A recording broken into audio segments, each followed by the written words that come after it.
Ranjit Yadav.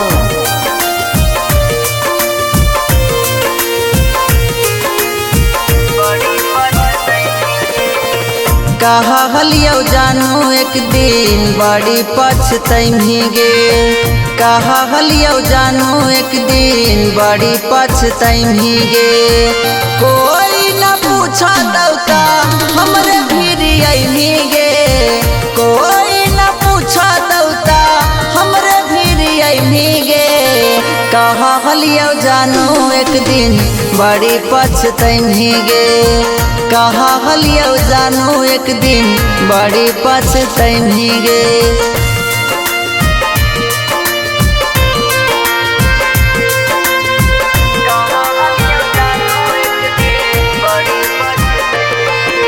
Bholenath recording studio Bariyarpur.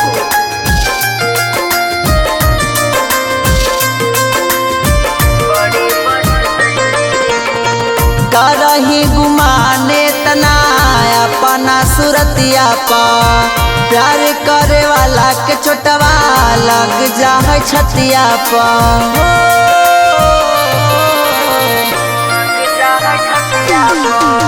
करही गुमाने तना अपना सूरतिया पा, प्यार करे वाला के छोटवा लग जा है छतिया पा। हमारा के छोनी काबो हाल न पैमी गे, हमारा के छोनी काबो हाल न पैमी गे। कहलियो सोना एक दिन बड़ी पछतैमी गे, कहलियो जानू एक दिन बड़ी पछतैमी गे।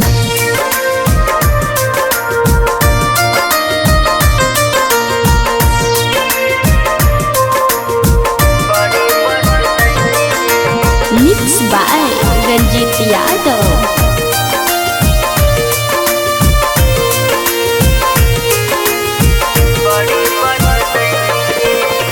दोसरा के कहला पातू चल गे नी छोड़ के, बनल बनावल रिश्ता हमारा से तोड़ के।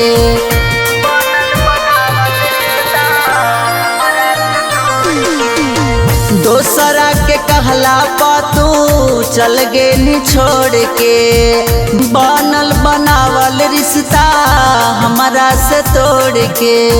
जानल कौन यारुन तोरा रंजित के रोवैमी गे, जानल कौन यारुन तोरा रंजित के रोवैमी गे। जाना हलियो सोना एक दिन बड़ी पछतैमी गे, कहलियो जानू एक दिन बड़ी पछतैमी गे। Bholenath recording studio Bariyarpur.